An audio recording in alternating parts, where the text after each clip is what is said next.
তো আল্লাহ শাফাত করলেন কেন? অনেক জবাবের নির্যাস হলো। আল্লাহর কোরআন সত্য, কোনো সন্দেহ নাই।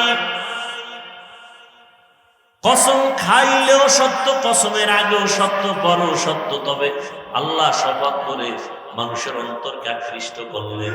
কসমের কথাটা অন্য কথার তুলনায় খুব গুরুত্ব বেশি। গুরুত্ব এদিকে মনোনিবেশ হয়ে যাও।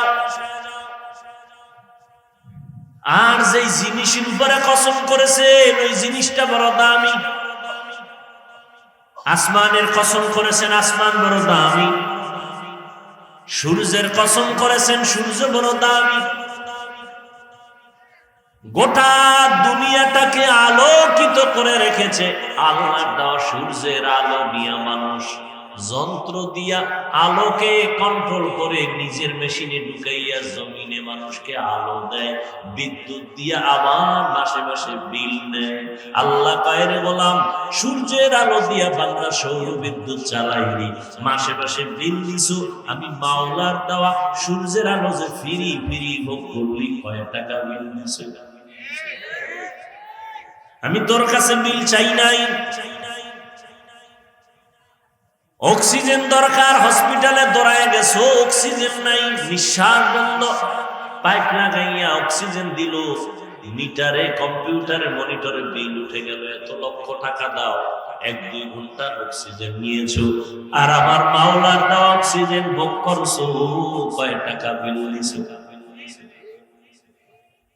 ওয়াসার পানি ব্যবহার করো, সরকারের বিল দাও। বোতলের পানি কিনে খাও, ফিল্টারের 1 গ্লাস পানি নাও, 5 টাকা 2 টাকা পানির দাম দাও। আমার মাওলার দেওয়া পানি যে জীবন বরবাদ করলা, কত গ্লাস পানি পান করলা, কি বিল দিছো হিসাব করো। আল্লাহ বলেন এগুলো ফ্রি করে দিলাম, কোনো বিল চাই না। তোর কাছে এতটুকু চাই, দৈনিক 5 বেলার নামাজ পড়ে আমি মাওলার শুকর আদায় করবি। মকুম সুসুতি নামাজে পাঞ্জে গানা ফাওয়াইল। এই কাপড়গুলো দেওয়ার কি দরকার ছিল? কোনো দরকার ছিল? এত গরম, যদি গরম থাকে তে কাপড় দিলে গরম আরো বেশি লাগবে না? কথা বলেন না কেন? দ্বিতীয়ত তুফান, কি দরকার ছিল এগুলো দেওয়ার?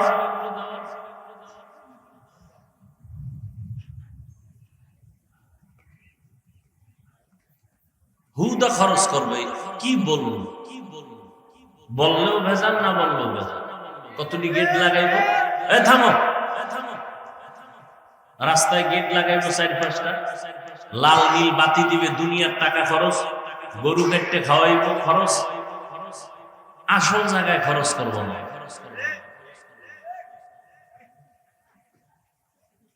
আল্লাহ সব ভাইকে হেদায়েত দান করুন।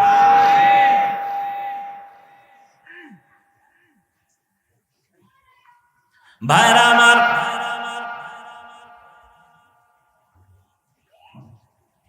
আল্লাহ পাক আসরের শফাত করলেন।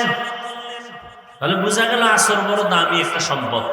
3-এর শফাত করলেন, 3 বড় দামি একটা ফল। জৈতুনের কসম করলেন, জৈতুন এমন একটা দামি তেল। অলিভ অয়েল খান না, অনেক দাম। মক্কা নগরীর কসম, মক্কা নগরীর দাম না, অনেক দাম, অনেক দাম। জমিনে যত আল্লাহর ঘর আছে, মসজিদ এগুলো কার ঘর? বাইতুল্লাহ কার ঘর? আপনাদের এই মসজিদ কার ঘর? কিন্তু এই মসজিদে দিয়ে তাকায় থাকলে একটা সওয়াব হবে না, কিন্তু আল্লাহর ঘর বাইতুল্লাহর দিকে যতক্ষণ তাকায় থাকবেন অনবরত আমলনামায় নেক লেখা হবে। ইন্না আউওয়ালা বাইতিন উযিআ লিন-নাসি লাল্লাযী বিবাক্কাতা মুবারাকান ওয়া হুদান, মুবারাকান ওয়া হুদান লিল আলামিন।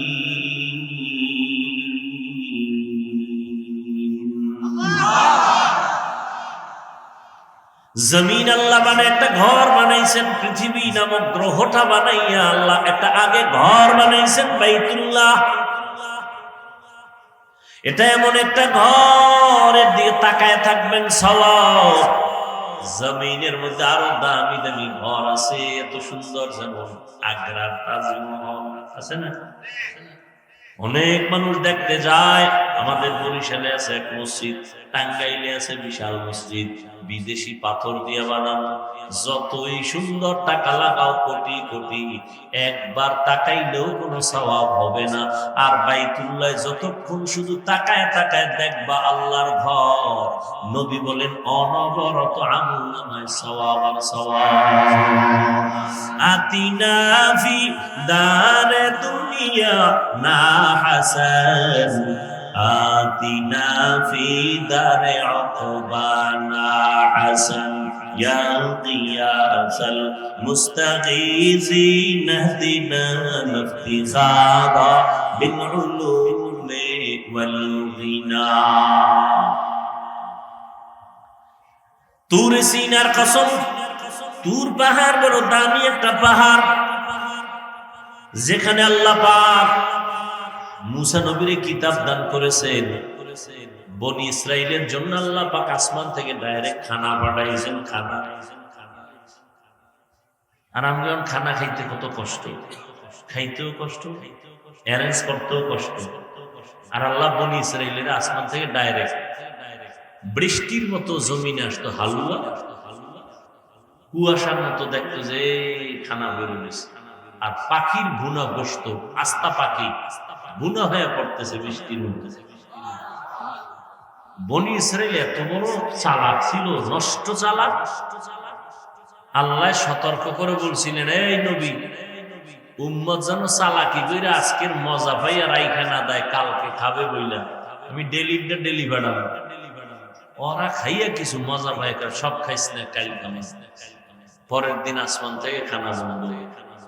নবীজি কয়, মুসা নবীর উম্মত যদি পায় তো আমারটাই পাইবে আরো বেশি। এটি এত বেশি বেদবি করছে বনি ইসরাইলের গোষ্ঠীরই, যে কারণে আমার উম্মতের কিসমতটাও বন্ধ হয়ে গেছে। পৃথিবীর নিকৃষ্ট নিমক হারাম বনি ইসরাইল। নিমক হারাম বুঝেন? নুন খায়, গুণ গায় না। আল্লাহর নুন খায় যারা, গুণ গায় না, এরা কত বড় নিমক হারাম। আসলে আমাদের গুনাহের এতটা পরিধি বেড়ে গেছে। ভালো ছাত্র অন্যায় করলে, সামান্য অন্যায় করলে এটা ওস্তাদের চোখে বাজে, দিলে লাগে। বেঈমানরা হাজারো অপরাধ করলে আল্লাহর লাগে না। আল্লাহর প্রিয় বান্দা নামাজ পড়বে, সুদ খাইব, এটা আল্লাহর লাগে। নামাজ পড়বে, মিথ্যা কথা বলবে, দোকানদারি করবে, মানুষকে কাস্টমারকে ধোঁকা দিবে, এটা আল্লাহ বরদাস্ত করতে পারে না।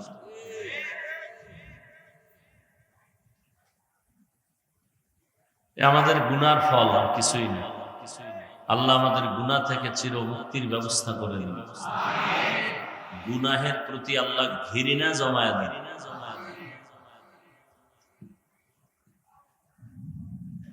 এই যে এখানে এত মানুষ ফজর পড়ে নাই, জোহর পড়ে নাই, আসর পড়ে নাই, মাগরিব পড়ে নাই, এসা পড়ে নাই, অজন্তে। এরপরও কত বড় নিকৃষ্ট খারাপ মানুষ যে বলে আমার দিল পরিষ্কার, নামাজ না পড়াও বলে আমার দিল পরিষ্কার। বরকতের রমাজান চলে গেল, বহু আশেক এই প্যান্ডেলে আছে, রোজা রাখে নাই।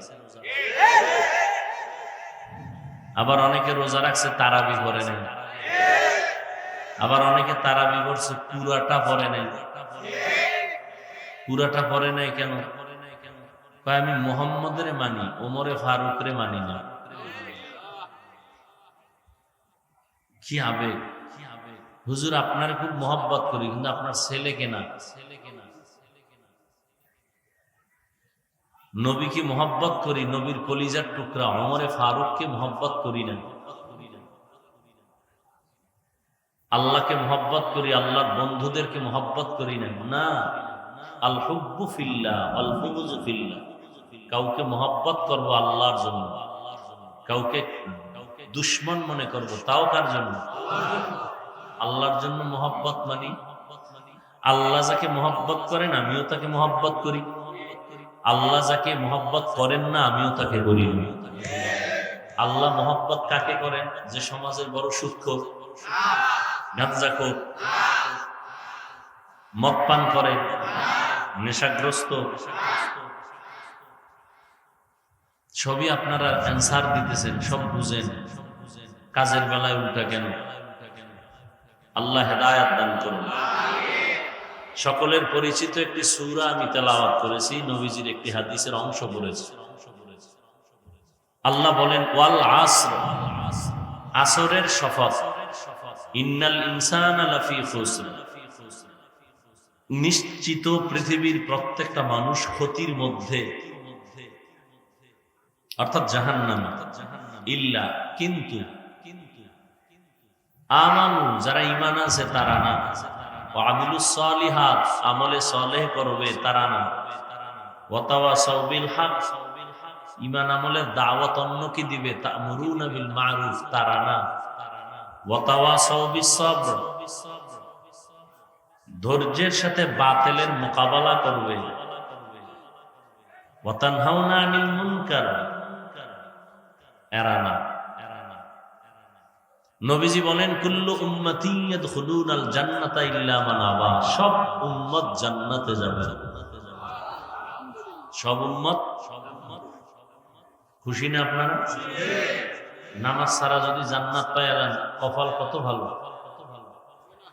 কি নবী বলতেছেন কুল্লু উম্মতি ইয়াদখুলুনাল জান্নাহ, সমস্ত উম্মত জান্নাতি, কিন্তু যারা আমি মুহাম্মদকে মানে না তারা জান্নাতি না। কিলা মান আবা, সাহাবায়ে কেরাম বললেন নবী আপনাকে মানে না, তারা কারা? তারা কারা?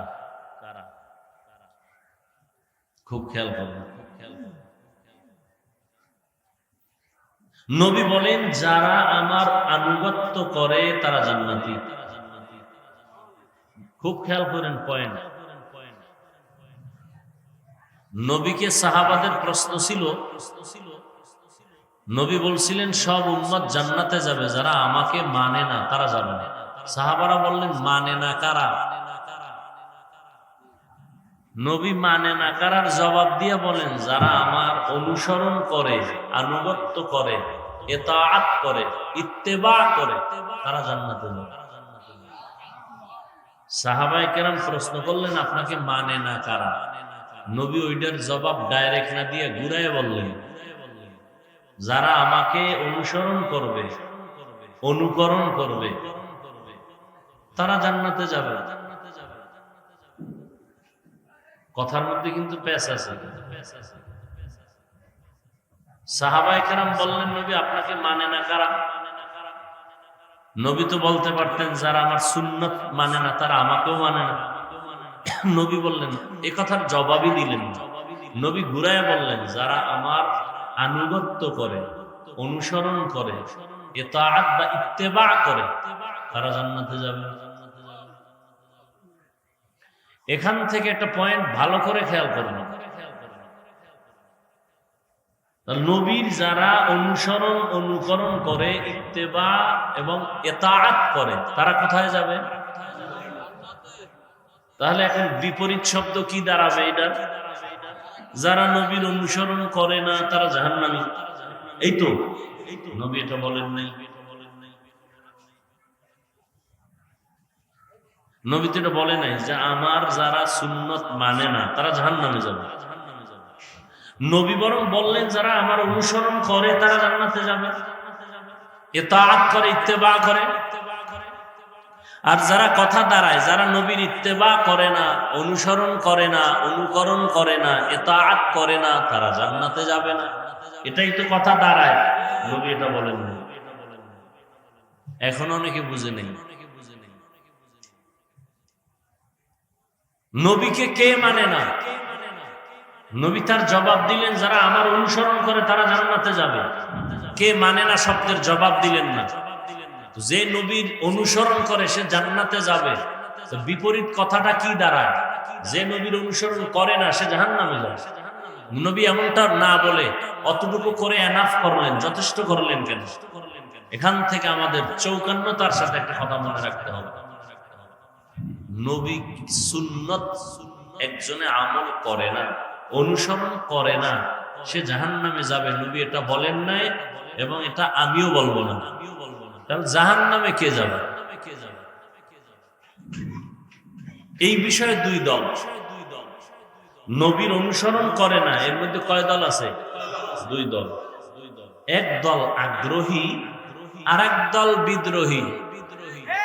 এক দল আগ্রহী আর এক দল, এক দল দরদি আর এক দল বিরোধী। খুব দোনোজনেই কিন্তু নবীর টুপি পরে না, দোনোজনেই দাড়ি রাখে না, দোনোজনেই নামাজ পড়ে না। একদল আগ্রহী আর এক দল বিদ্রোহী। ভালো করে বুঝেন। একটা যুবকের যে গেলাম, এই যুবক তুমি নবীর উম্মত নি? বলে হ্যাঁ। দাড়ি নেই কেন? হুজুর দাড়ি রাখার দরকার, পারি না, ঝামেলা, একটু দোয়া কইলেন, চেষ্টা করব। বিদ্রোহী না আগ্রহী? জান্নাতি। আর একটা রেজি গেলাম, এই দাড়ি রাখস না কেন রে মগা? দাড়ি না রাখলে অসুবিধা কি? টের পাইছেন নি?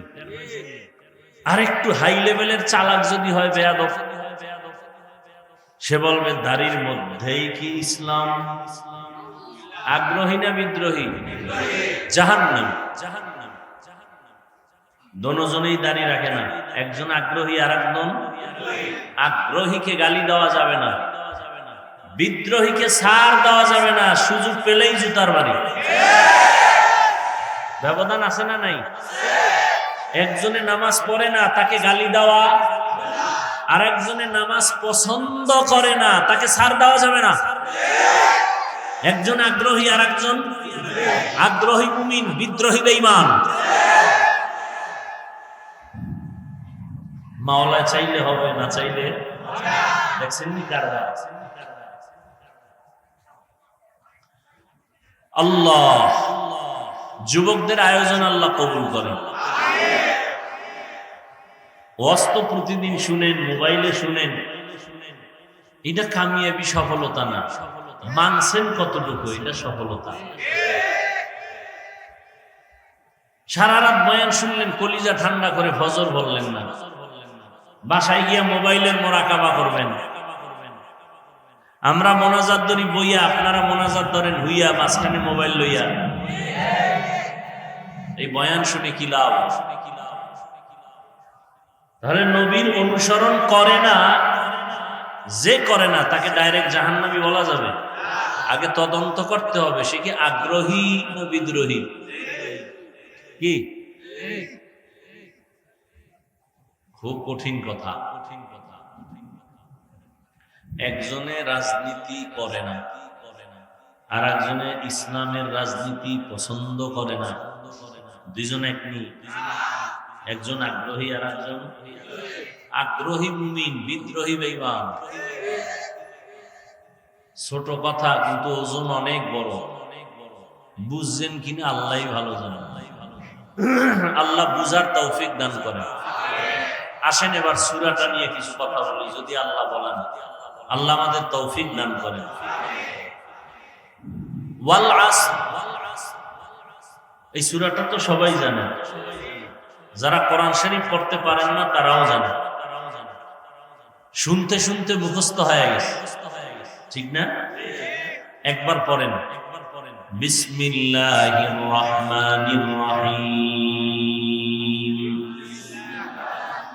ওয়াল আসরি ইন্নাল ইনসানা লাফি খুসর ইল্লাল্লাযীনা আমানু ওয়া আমিলুস সালিহাত ওয়া তাওয়াসাউ বিল হাক্কি ওয়া তাওয়াসাউ বিস সাবর। তরজমা বলে ফেলেছি, এবার সংক্ষেপ কিছু ব্যাখ্যা।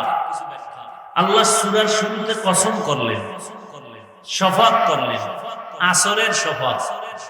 এইরকম আল্লাহ বিভিন্ন জায়গায় শপথ করেছেন। লা উকসিমু বিয়াউমিল কিয়ামাহ ওয়া লা উকসিমু বিন-নাফসিল লাওয়ামাহ ইযা ওয়াকাতিল ওয়াকিআ লাইসা লিওয়াকাতিহা কাযিবা ওয়াত-তিনি ওয়াজ-যাইতুন ওয়া তুরি সিনিন ওয়া হাযাল বালাদিল আমিন ওয়াদ-দুহা ওয়াল-লাইলি ইযা সাজা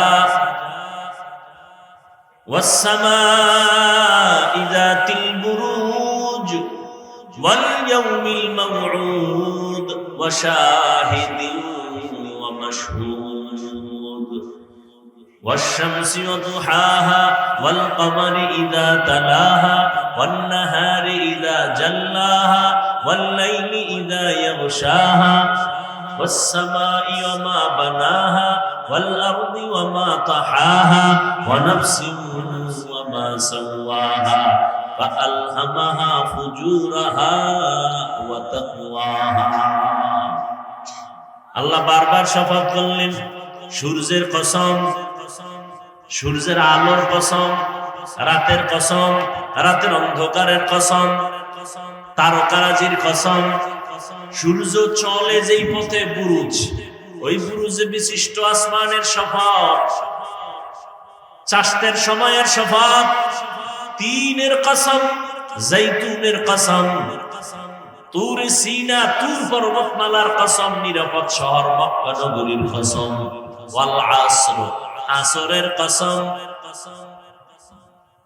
আমরাও মাঝে মাঝে কসম করি, করি না? আমরা কসম করি সন্দেহ দূর করার জন্য। আমার কথাটা এমন কানা মানি না, কসম কত মানি।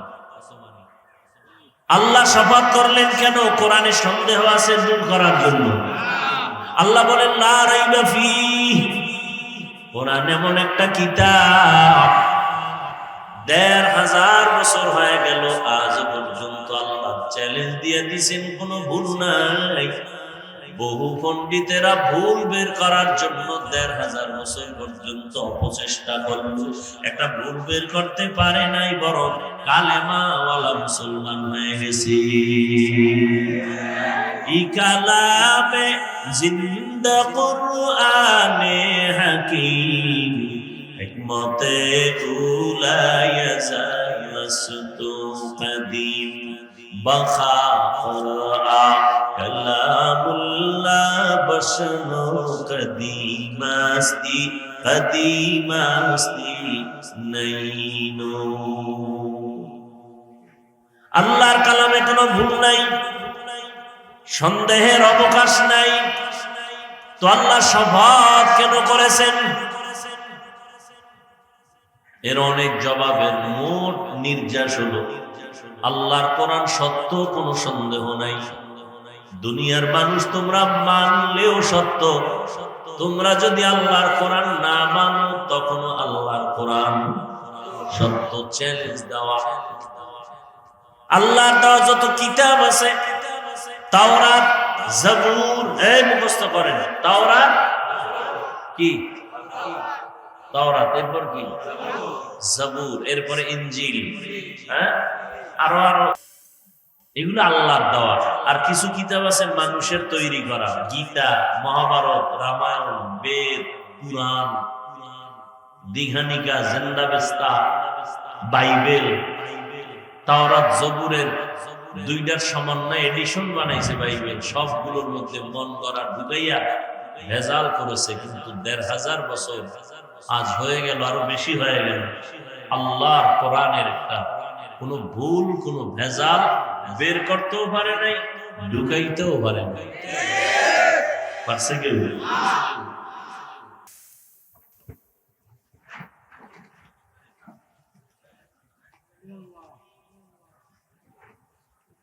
আল্লাহ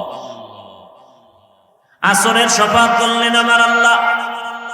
তাহলে আসর বড় দামি। কেমন দামি? আসর এত মূল্যবান, দামি একটা সম্পদ। এটারে যারা মূল্যায়ন করবে তারা নিজেরাই মূল্যায়িত হয়ে যাবে, এটারে যারা কাজে লাগাবে তারা নিজেরাই কাজে লেগে যাবে। আসর এমন এক দামি এক সম্পদ। আসর শব্দটার অনেক অর্থ আল্লাহ বলেছেন। আসরের অনেক অর্থের মধ্যে দুইটা অর্থ আমি আপনাদেরকে চেষ্টা করব শোনাবা।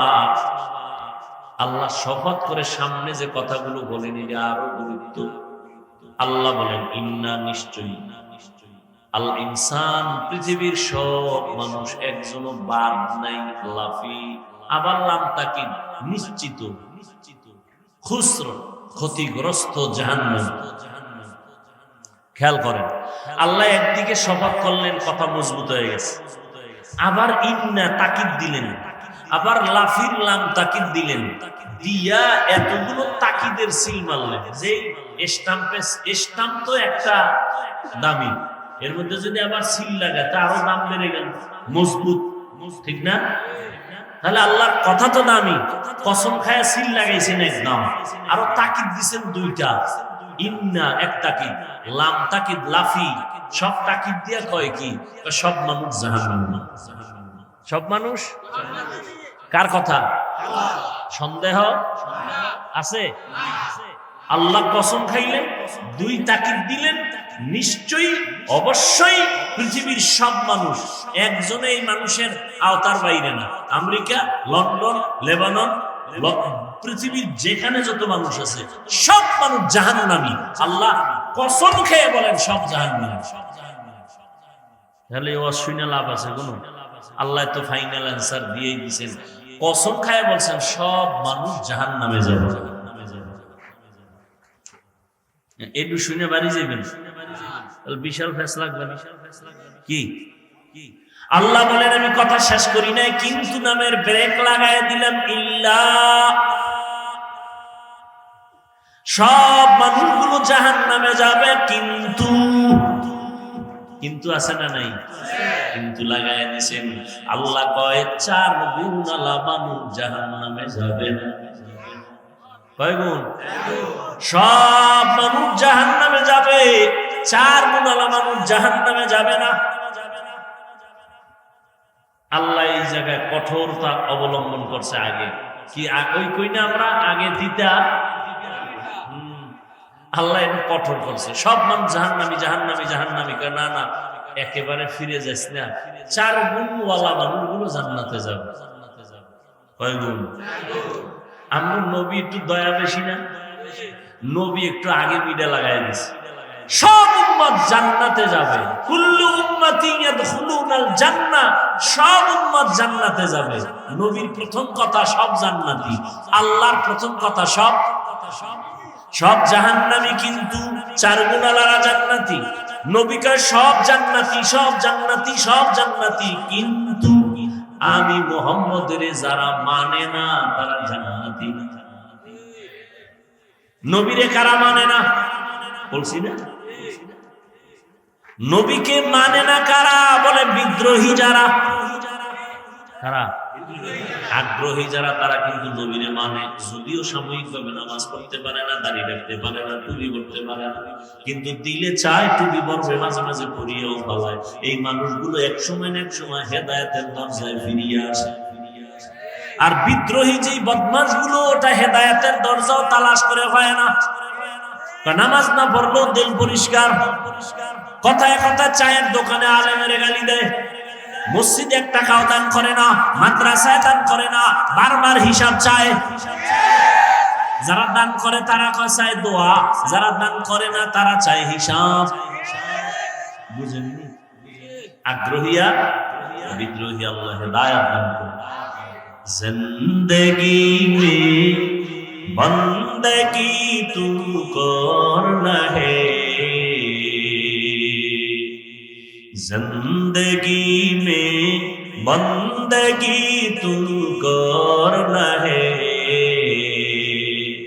जिंदगी पे बंदगी शर्मिंदा है, जिंदगी पे बंदगी शर्मिंदा है।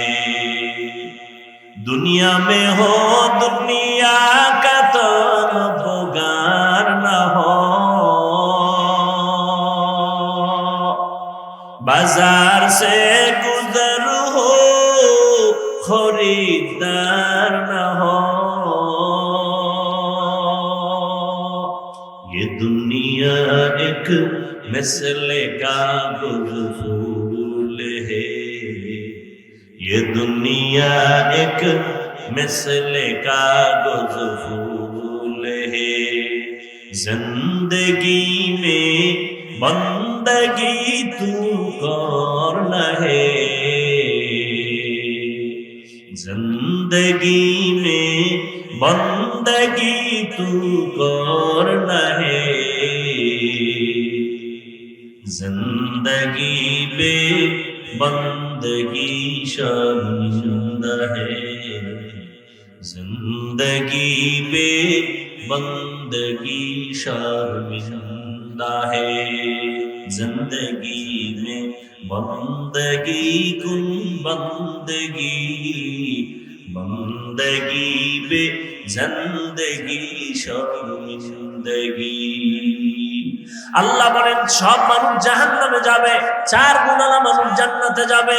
1 নাম্বার গুণের নাম পরিশুদ্ধ ঈমান, দ্বিতীয় গুণের নাম নেক আমল, তৃতীয় গুণের নাম হলো ঈমান আমলের দাওয়াত অন্যকে দেওয়া। 4 নাম্বার গুণ হলো যারা ঈমান আমলের দাওয়াতের বিরোধিতা করে তাদের বাধা দেওয়া, যারা মানে না তাদের কন্ট্রোল করা সবরের সাথে। এই 4 গুণের মধ্যে প্রথম 2 গুণ ঈমান আর আমল, এই 2 গুণ হলো আল্লাহর হক। কার হক? আল্লাহ। আর যে বাকি 2 গুণ আছে এটা বান্দার হক। আল্লাহর হকে যদি ত্রুটি হয় নবী বলেন আল্লাহ চাইলে মাফ করে দিবেন, কিন্তু বান্দার হকে যদি ত্রুটি করো বান্দা ক্ষমা না দিলে আল্লাহ করবেন না। আল্লাহর হক ঈমান আনো, আমল করো।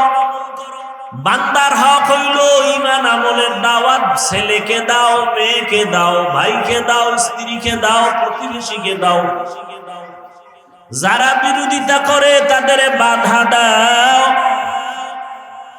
তুমি রহমতের নবীর উম্মত। আল্লাহ কোরআনে এই উম্মতের গুণগান গাইছেন। কোরআনে কোন নবীর উম্মতের গুণগান কোরআনে নাই? আখিরি নবীর উম্মত আমাদের গুণগান আমরা কোরআনে করেছেন। কুনতুম খায়রা উম্মাতিন উখরিজাত লিন-নাস তা'মুরুনা বিল মা'রুফ ওয়া তানহাউনা আনিল মুনকার। মুহাম্মাদের উম্মত বড় দামি, এদের মধ্যে 2টা গুণ থাকবে। আর উম্মতের জন্য কলিজা দিয়া রাস্তায় বের হয়ে যাবে খেদমতের জন্য, 2 কাজের জন্য। এদের একদিকে উম্মতের মসজিদে দাওয়াত দিবে, অন্যদিকে গানের আওয়াজ থেকে এদের ফিরাবে। এজন্য আল্লাহ কোরআনের অন্য আয়াতে বলেন ইয়া আইয়ুহাল্লাযীনা আমানু কু আনফুসাকুম ওয়া আহলিকুম নারা ওয়াকুদুহান নাস ওয়াল হিজারা আলাইহা মালাইকাতুন গিলাযুন শিদাদুন লা ইয়াসুনাল্লাহা মা আমারাহুম ওয়া ইয়াফআলুনা মা ইউমারুন।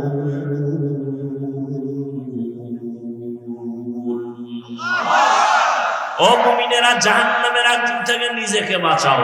এই দায়িত্ব শেষ না, তোমার হাল কেউ, মা বাবার হাল সন্তান, প্রত্যেক স্বামীর হাল স্ত্রী, প্রত্যেক ইমাম খতিবের হাল মসজিদের মুসল্লি, মেম্বার সাহেবের হাল ওয়ার্ডের মুসল্লি, ওয়ার্ডের মানুষ, চেয়ারম্যান সাহেবের হাল ইউনিয়নের মানুষ, এমপি সাহেবের হাল তার আসনের মানুষ, সরকারের হাল গোটা দেশের মানুষ, আর উলামায়ে কেরামের হাল হলো গোটা দুনিয়ার মুসলমান। তাহলে জাহান্নাম থেকে নিজে বাঁচলে হইব, দায়িত্ব আরো আছে না নাই? আহালকেও বাঁচাও। আব্বা জান, আপনিও নামাজ পড়েন, সন্তানেরও নামাজের দাওয়াত দেন। আপনি রোজা রাখেন, সন্তানেরও দাওয়াত দেন। আপনি গান শুনেন না, সন্তানকেও শুনতে দিয়েন না। আপনি গান শুনেন না ঠিক, সন্তানের অ্যান্ড্রয়েড টাচ মোবাইল কিনে দিছেন, ও সারা রাত গানের মধ্যে গানের তার লাগায়া এরপরে গান শুনে শুনে শুনে শুনে রাত কাটায়। ওর চেহারাটা নষ্ট হয়ে গেছে, এখন নেশার ভিতরে পড়ে গেছে। ওরে মদের নেশা, জুয়ার নেশা, ইয়াবার নেশার থেকে বড় চরিত্র বিধ্বংসী নেশা হলো মোবাইলের নেশা। ওগো নবীর উম্মতেরা হয়ে আজি দিশাহারা, হাদিসে রে চলো যখন যাহা চায় মনে, নবী বিনে কে তরাবে তুলসিরত মিজানে, নবী বিনে কে তরাবে তুলসিরত মিজানে। জাহান্নাম থেকে বাঁচতে হলে আল্লাহ বলেছেন 4 গুণ অর্জন করো, সময়টারে কাজে লাগাও। এজন্য আল্লাহ আসরের শপথ করে বলেছেন, আসরের শপথ। আসরের এক অর্থ হলো সময়, সময়ের শপথ। সময়টারে কাজে লাগাও। এই দুনিয়ায় যারা সময়টারে মূল্যায়ন করেছে তারা দামি হয়ে গেছে। আখিরাতের লাইনে যারা সময়টারে কাজে লাগাইছে তাদের সুনাম, দুনিয়ার লাইনেও যারা সময়টারে মূল্যায়ন করছে তারাও দামি হয়েছে। 11 মাস ব্যবসায়ী ব্যবসা করে লাভ নাই, 11 মাসে যত লাভ হয়েছে তার থেকে দ্বিগুণ লাভ হয়েছে শুধু রমাজানে। ঠিক নেই? কেন বলে রমাজানে সময়টারে বেশি মূল্যায়ন করছে, সারা রাত দোকান খোলা রাখছে, সময় দিয়েছে বেশি। 11 মাসে এই পরিমাণ সময় দেয় নাই। সময়টারে কাজে লাগাও, তোমার জিন্দেগি সুন্দর হয়ে যাবে, জিরো থেকে হিরো হয়ে যাবা। দুনিয়ার লাইনে যত দামি দামি মানুষ দেখো, এরা কিন্তু সময়টারে কাজে লাগাইছে। সময়টারে মূল্যায়ন করার কারণে বড় ইঞ্জিনিয়ার হয়েছে। সময়টা অপচয় নষ্ট করে নাই, সময়টারে কাজে লাগাইয়া লেখাপড়া করছে, এজন্য আজ প্রফেসর হয়েছে। ও যুবকেরা, তোমার মতো যদি মোবাইল চালাইয়া সময় নষ্ট করত তাহলে কোন বান্দা ইঞ্জিনিয়ার আদর্শের সাথে হতে পারতো না, প্রফেসর হতে পারতো না। যাদের ইংরেজি বই লেখা পইরা তুমি এখন ইংলিশে কথা বলো, ওই বইটা তো আর একজনে লেখছে। খোঁজ নিয়ে দেখো ওই বান্দা সময়টারে কত কাজে লাগাবার কারণে তার দাম বেড়েছে। তার লেখা ইংলিশ বইটা কলেজের প্রত্যেকটা ছাত্র ছাত্রী বুকে লাগায়। সময়টারে মূল্যায়ন করো, আখিরাতের লাইনে সময়টারে কাজে লাগাও, তাহলে আখিরাতের লাইনও দামি। কি তোমার মতো সময় নষ্ট করে নাই? আজকে কোরআন পড়লাম, হাদিস পড়লাম, হাফেজে কোরআনরা, ওলামায়ে কেরাম সময়টারে কাজে লাগায়, একটা অযথা কথা বলে না। নামাজের সময় নামাজ, পর্দা রক্ষা করে চলে, মা বাবার খেদমত করে, সময় কোরআন তেলাওয়াত করে, সময়টারে মূল্যায়ন করার কারণে আল্লাহ তাদের সম্মান দুনিয়াতেও দান করেছেন। দুনিয়াতে যা পাইতেছে কোরআনওয়ালারা পায় বোনাস, আসলটা পাবে কিয়ামতের দিন। এই জন্য আল্লাহ সময়ের শপথ করলেন, সময়টারে কাজে লাগাই মুমিন জীবনটা বড় ধন্য হয়ে যাবে। তুমি বাংলা ইংরেজি লাইনে জেনারেল লাইনে থাকো, সময়টারে মূল্যায়ন করো, অপচয় নষ্ট করিও না।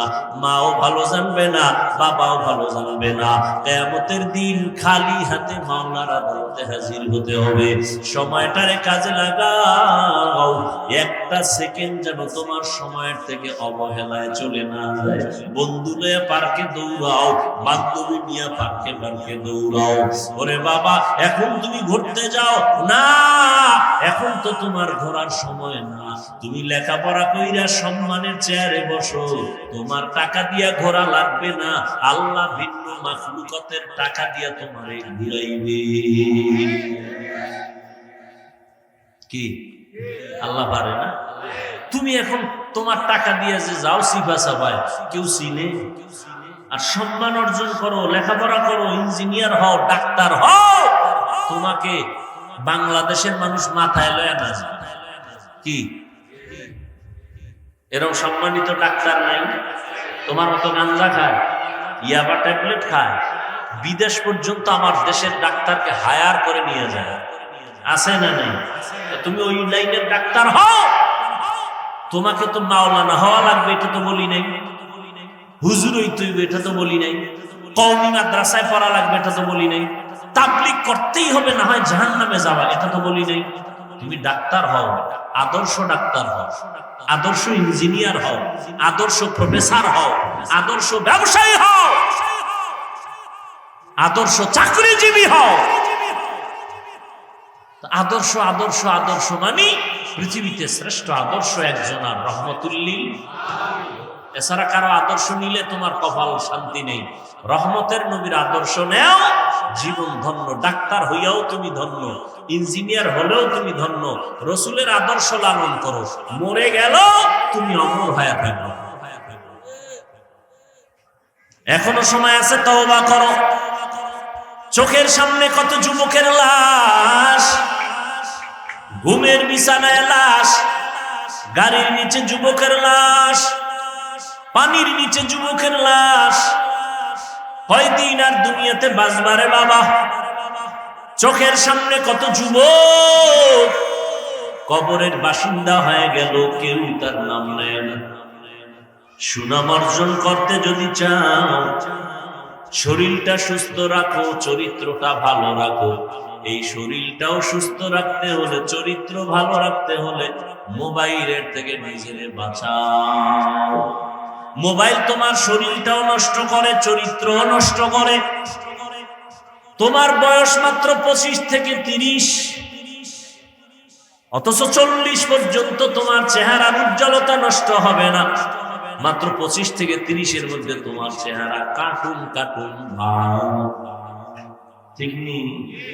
তোমার চোখে ব্যথা, মাথা ব্যথা, বুকে ব্যথা, হার্ট দুর্বল, কিডনি দুর্বল। মোবাইলের কারণে মাথা ব্যথা বেড়ে গেছে, চোখের পাওয়ার কমে গেছে, লেখাপড়ায় মন বসে না, পড়তে গেলে মাথা চক্কর লাগায়। আমার কিছু দেশের যুবকেরা মোবাইল চালাইতে চালাইতে চালাইতে তো এখন ল্যাংটা পাগল হয়ে রাস্তায় ঘুরে। নাই? আয়নার সামনে দাঁড়ায় দেখিস তো তোর চেহারাটা কেমন লাগে না? তোমার চেহারা দিয়ে তাকাইলে মায়া লাগে না কেন? যেই পরিমাণ আকাম করো ওটা চেহারায় ভেসে উঠে। যাদের কলবের চক্ষু খোলা, এরা তাকাইলেই বলতে পারবে তুই রাত্রে কি অপরাধ করেছ। ও যুবক বাবা, এখনো সময় আছে। এই চেহারায় পৃথিবীর কোন মেডিসিন লাগাইলে কোনদিন উজ্জ্বলতা বাড়বে না, সুন্দর হবে না। হ্যাঁ, একটা মেডিসিন যদি ব্যবহার করতে পারো, আল্লাহর কসম চেহারা আগের মতো উজ্জ্বল হয়ে যাবে। সেটা হলো গুনাহ ছাড়ো, আবার নেক আমল করো। তওবার মাধ্যমে গুনাহ ছেড়ে দাও। খাঁটি তওবা করো যে মরিয়া গেলে আর নামাজ ছাড়বো না, বেপরদায় চলবো না। আর একটা বড় তওবা হলো জীবনে কারো বরদোয়া নিব না। এটা একটা বড় পুঁজি। কারো বরদোয়া, মা বাবার বরদোয়া নিবি না, তাহলে শেষ। শিক্ষকের বরদোয়া নিবি না, তো কপাল শেষ। মরার আগে মরে থাকবি, মরার আগে মরবি, মানে রুহু থাকবে, দেহ থাকবে না। কিডনি শেষ, হার্ট শেষ, হাত শেষ, পাও শেষ, পায়ের অর্ধেক নাই, হাতের অর্ধেক নাই, অবশ্যই বিছনায় পড়ে থাকবি। মরার আগে মরে যাবি, রুহু থাকবে, দেহ থাকবে না। যদি মা বাবার বরদোয়া কপালে লাগে, শিক্ষকের বরদোয়া কপালে লাগে, তুই মরার আগে মরা। আজকে বয়ানের একটা থিম তোর পায়ে ধরে দিয়ে গেলাম, একটাই শপথ কর, কারো বরদোয়া নিব না। মা বাবার বরদোয়া নিবি না, কপাল শেষ। শিক্ষকের বরদোয়া নিবি না, সাবধান। ওলামায়ে কেরামের বরদোয়া নিবি না, কপাল পুড়ে যাবে। বাড়ি থাকবে, গাড়ি থাকবে, তুই থাকবি না। তুই কই থাকবি বলে আইসিইউতে থাকবি। ওখানে থাকলে একটু তোমার ফায়দা না হইলো হসপিটাল আলাদা তো ফায়দা আছে না? কথাগুলো তুমি হেসে হেসে বাতাসে উড়াই দিও না। একটা শপথ করো যে ইনশাআল্লাহ যতদিন হায়াত পাই, হায়াতের মালিক, সম্মানের মালিক, রিজিকের মালিক। মানুষের পিছে ঘুরো কেন? সম্মানও আল্লাহ দেয়, রিজিকও আল্লাহ দেয়, ইজ্জতও আল্লাহ দেয়, হায়াতও আল্লাহ দেয়।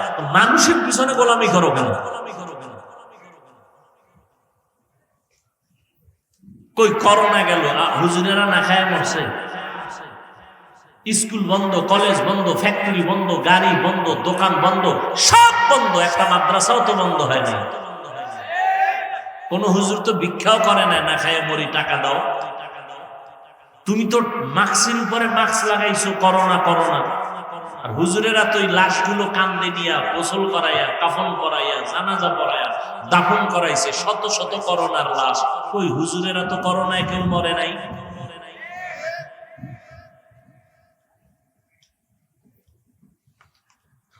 কারো বরদোয়া নিয়ে না, একটা শপথ করে যাও। অন্তরে অন্তরে আল্লাহকে বল, আল্লাহ আমি আজকে একটা শপথ করে নিলাম, আমি কারো বরদোয়া নেওয়ার মতো কাজ করব না। যদি নিয়ে থাকি আজকে গিয়া ক্ষমা চাও। ওস্তাদের সাথে বেয়াদবি যদি করে থাকো ক্ষমা নাও। হুজুর আমারে মাফ করে দেন, স্যার আমাকে মাফ করে দেন। একটা অক্ষরও যদি তোমাকে শিখায় তার সাথে জীবনে বেয়াদবি করবা না। যদি করিয়াও থাকো তাড়াতাড়ি মাফ চাইয়া নিও। মা বাবারে কষ্ট দিয়া থাকলে ক্ষমা চাইও। আলেম ওলামাদের বিরোধিতা যদি করিয়া থাকো আমার আল্লাহর আরশে আজিম কেঁপে উঠবে। যদি গোপনে কিছু করিয়াও থাকো গোপনে ওই আলেমের কাছে যেয়ে ক্ষমা চাইও। কারণ কিছু বান্দাদের বরদোয়া করা লাগে না, অন্তরে কষ্ট আসাটাই বড় বরদোয়া।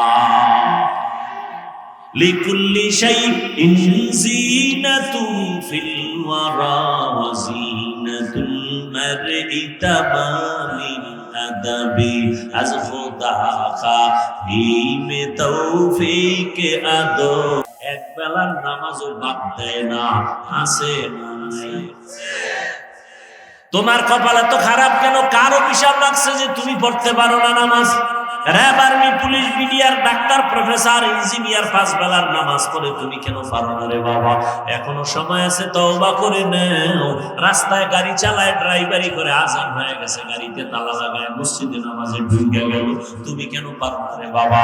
ও বুড়া বাবাজিরা, আপনার মতো বুড়া মানুষ হাতে লাঠি নিয়ে মসজিদে গিয়ে নামাজ পড়ে, আপনারা কেন পারবেন না?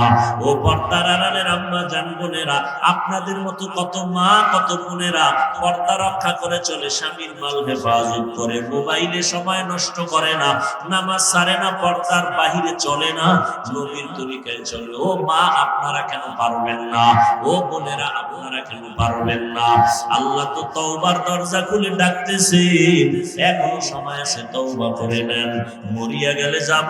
ও আল্লাহ, হায়াতের মালিক তুমি, ইজ্জতের মালিক তুমি, রিজিকের মালিক তুমি। শয়তানের ধোঁকায় পড়ে জীবনে কত নামাজ ছাড়লাম, কত বেপরদায় চললাম, কত গুনাহ করলাম। আজকে থেকে তওবা করে নিলাম, মরিয়া গেলে যাব, আর নামাজ ছাড়বো না, আর দাড়ি কাটবো না, মা বাবার সাথে বেয়াদবি করবো না, মুরব্বী উলামায়ে কেরাম শিক্ষক যারা তাদের সাথে কোনোদিন বেয়াদবি করবো না, আর কোনোদিন নবীর তরিকার বাইরে চলবো না। উলামায়ে কেরামের পরামর্শ নিয়া মা বাবার দোয়া নিয়ে সামনে চলবো। তওবা করার মতো যদি কারো অন্তর তৈরি হয়, দুটো হাত আমার আল্লাহকে দেখাইয়া দাও। আয় আল্লাহ, হাতগুলো কবুল করে নেন, তওবা কবুল করে নেন। তওবার উপরে মজবুত হইয়া চলার মতো তৌফিক আমাদের দান করেন, আমিন। আলহামদুলিল্লাহ।